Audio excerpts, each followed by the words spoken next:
बच्चों, आज आप लोगों की वार्षिक परीक्षा है। जो आपने पूरे साल सीखा उसे उपयोग में लाने का समय आ गया है। हाँ? जी गुरु माँ। परीक्षा तो किसी को पसंद नहीं। मुझे भी पसंद नहीं थी। बच्चों पर परीक्षा कसौटी होती है हमारी समझ की। हमने क्या सीखा और हमें किस विषय में ज्यादा मेहनत करनी चाहिए, परीक्षा हमें वो बताती है। बिल्कुल महाराज, इसीलिए मैंने लिखित परीक्षा के बजाय इस साल प्रायोगिक परीक्षा रखी है, जहां बच्चे अपनी पढ़ाई को प्रयोग करके सवाल हल करेंगे। ओह, बहुत बढ़िया गुरु माँ। और जो बच्चा प्रथम आएगा, मैं उसे अपनी तरफ से ढेर सारे पुरस्कार दूंगा। बाबा, आप हमें लालच दे रहे हैं? नहीं देवो, मैं प्रोत्साहन दे रहा हूँ ताकि तुम सब ये समझ सको कि मेहनत और ज्ञान का फल हमेशा मिलता ही मिलता है। ढेर सारे पुरस्कार। तो परीक्षा के 4 सवाल हैं, जिनका समाधान आपको इस प्रयोग द्वारा करना है। पहले आपको इंद्रधनुष के सारे रंग लिखने हैं, क्रम से, जैसे वो इंद्रधनुष में दिखाई देते हैं। गुरु माँ, अभी गर्मी में इंद्रधनुष कहाँ दिखेगा? हाँ गुरु माँ, रंग तो याद है पर उनका क्रम याद नहीं। तो करो याद, बारिश में कई बार देखा होगा ना इंद्रधनुष। अब दूसरा सवाल, तुम लोगों को एक चित्र बनाना है जहाँ सूरज समुद्र के पार ढल रहा है या फिर एक खेत पर उग रहा है, इन 3 रंगों से। गुरु माँ, सूरज तो नारंगी रंग का होता है और खेत हरे। फिर? सोचो सोचो, हमने चित्रकला में कई रंगों का प्रयोग किया था। और अब तीसरा सवाल, इसके लिए तुम लोगों को दक्षिण दिशा की तरफ जाना है।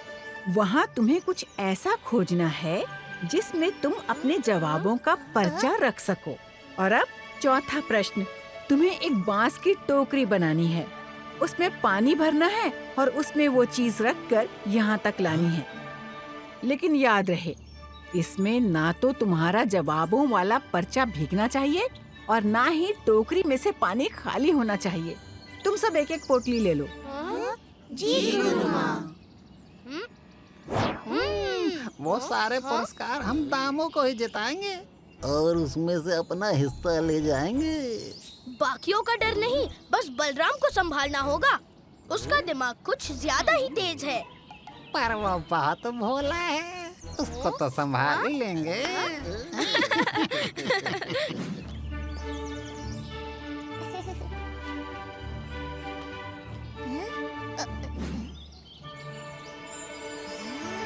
इंद्रधनुष के रंग लिख लेता हूँ पहले।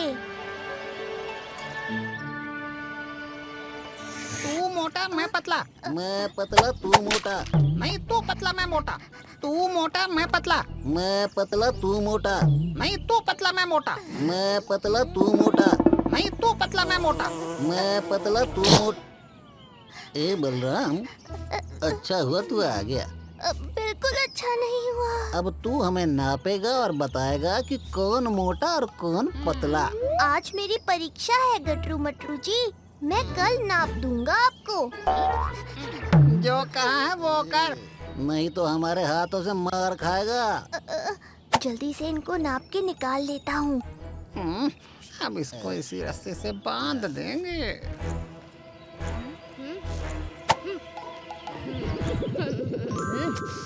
ये दुष्ट कभी नहीं सुधरेंगे। चलो दाऊ, आप दोनों गटरू मटरू को सुधारो, मैं दामू को देखता हूँ।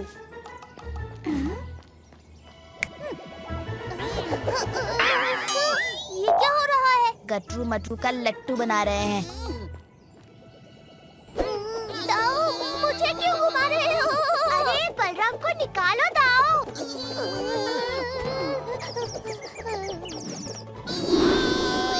दाऊ, अच्छा घुमाया। मेरी पोटली दामू चुरा ले गया, पर भैया गए हैं वापस लाने उस तरफ। हाँ? हाँ?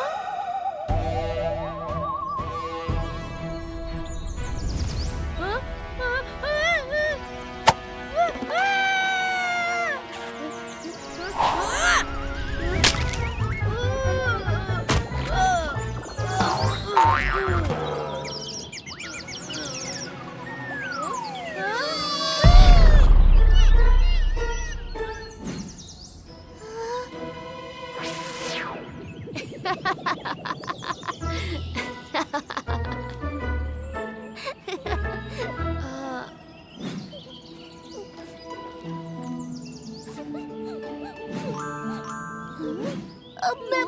परीक्षा कैसे दूंगा?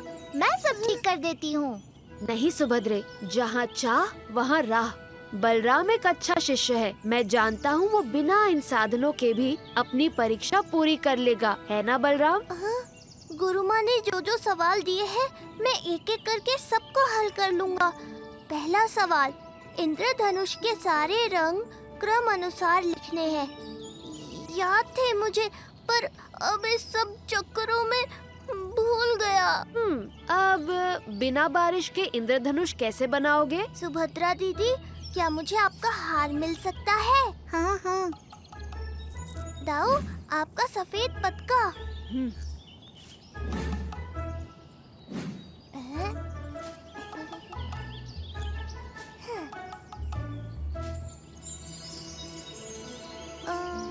अब लिखो किस पर? लेखनी, कागज और स्याही। लेखनी, कागज और स्याही तो सब खराब हो गई। जगन, ये मोरपंख मुझे अति प्रिय है। आज ये तेरी लेखनी और ये पतका तेरा कागज। बस क्या ही चाहिए? दाऊ, मेरी एक समस्या का हल आपके हल से हो सकता है।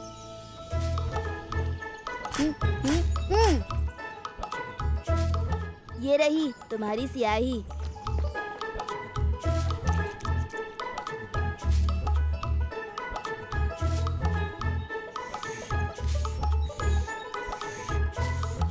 हो गया एक प्रश्न हल। अब बारी चित्रकला की। पर चित्र बनाऊंगा किस पर? मेरा पर्चा तो फट गया। कोई ना कोई उपाय मिल जाएगा बलराम। चलो, सब ठीक हुआ। अब थोड़ी झपकी ले ली जाए। इतनी जल्दी भी क्या है छोटे भाई, वो देखो। बलराम, पर्चा तो सिर्फ संपत काका की दुकान में मिलता है और आज तो उनकी दुकान बंद है। अब मैं चित्र किस पर बनाऊंगा? मन करता है इस भोंदू बलराम को ढोल बनाकर पीट दूं। हाँ, हर बार बच जाता है, इस बार नहीं बचेगा। इस बार भी बच जाएगा। ये कौन बोला?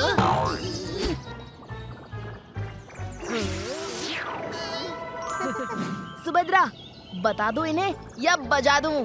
बचाओ!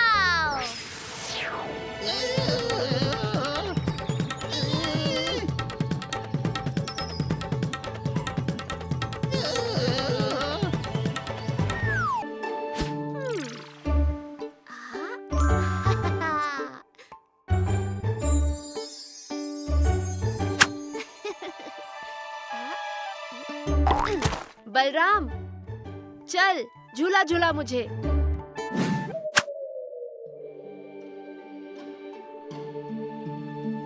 क्या हुआ तुझे?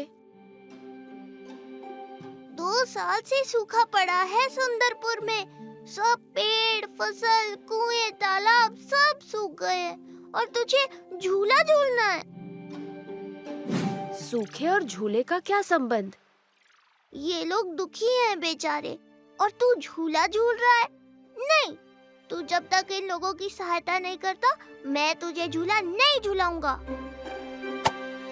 बलराम, प्राकृतिक आपदा सबको सहनी पड़ती है। जानता हूँ, पर क्या तू कुछ भी नहीं कर सकता? कम से कम इन सबको भूखा प्यासा ना सोना पड़े। इन सब की एक ही इच्छा है, अच्छी बारिश से अच्छी फसल और पूरे गांव की भलाई। मेरे भोले बलराम, बहुत कम लोग ही दूसरों का भला सोचते हैं। चल दिखाता हूँ तुझे।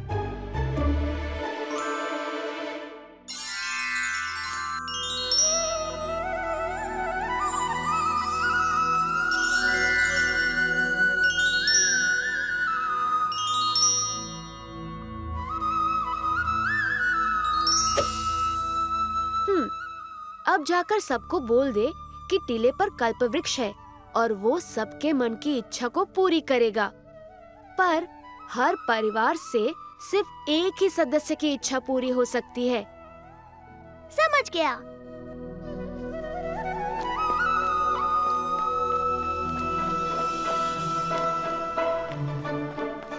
सेनापति काका, प्रभु जगन्नाथ का शुभ संदेश है सभी गांव वालों के लिए। प्रभु जगन्नाथ का संदेश हमारे लिए? हाँ मुखिया जी, प्रभु जगन्नाथ कल्प वृक्ष के रूप में उस टीले पर विराजमान है। सुंदरपुर गांव के हर परिवार की एक इच्छा वो कल्प वृक्ष पूरी करेगा।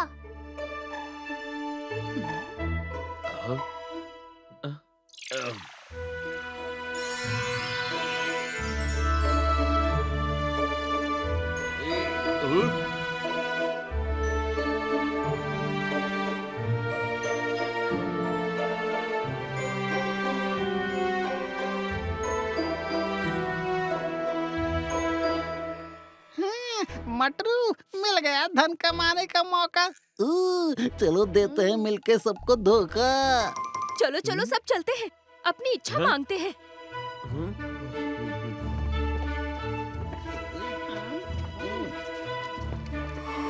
अरे नहीं नहीं, ऐसी थोड़ी सबको जाने देंगे। क्यों भाई, क्यों नहीं जाने दोगे? बोलो गटरू मटरू, क्यों नहीं जाने दोगे? प्रभु ने इनके लिए ही तो ये कल्प वृक्ष स्थापित किया है। वो सेनापति जी, वो सब एक साथ जाएंगे तो वो परेशान ना हो जाएं, एक एक करके जाएंगे तो अच्छा रहेगा ना। सही कह रहे हैं ये दोनों बटुकनाथ जी, सबको एक एक करके ही जाना चाहिए।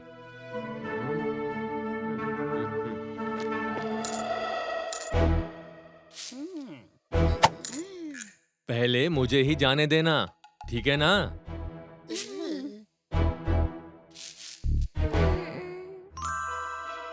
कहा था ना मैंने।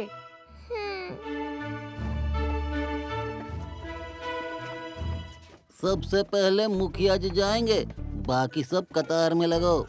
ये पहले क्यों जाएंगे? क्योंकि ये धनी मतलब बुजुर्ग है ना, इसलिए इन्हें पहले जाने देंगे। इनसे बुजुर्ग तो मैं हूँ, तो मुझे जाने दो। नहीं नहीं माई, पहले मुखिया जी जाएंगे क्योंकि वो मुखिया हैं। वाह, धनी मुखिया को प्राथमिकता, यही है पूरी का न्याय। गटरू मटरू, पहले ये माई जाएगी क्योंकि ये सबसे वृद्ध है। आप दोनों ऐसे पक्षपात नहीं कर सकते।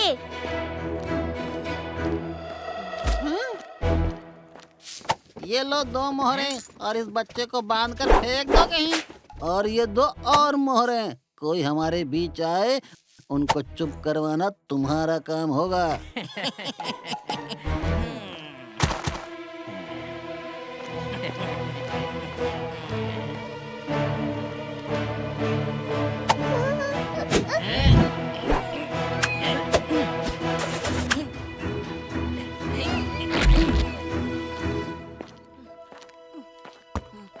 बताओ माई, क्या इच्छा है तुम्हारी?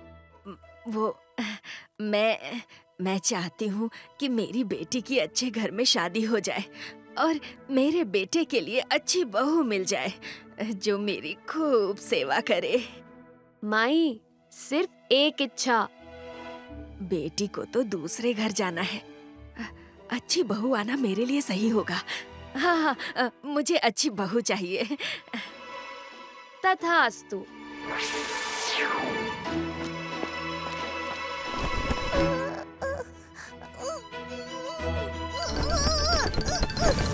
मैं चाहता हूँ पूरे सुंदरपुर में मैं सबसे धनी इंसान बन जाऊँ। तथास्तु।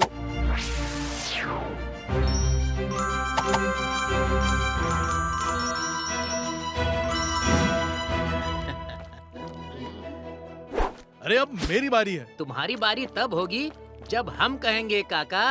अब जो मोहरे देगा उसको पहले जाने दिया जाएगा। मैं कभी बूढ़ा नहीं होना चाहता। तथास्तु।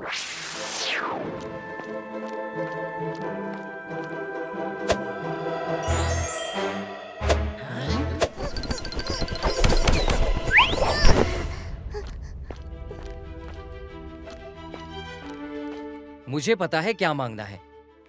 मैं चाहता हूँ मेरी शहर में नौकरी लग जाए ताकि मैं और मेरी पत्नी इस बेकार गांव को छोड़कर जा सके। तथास्तु।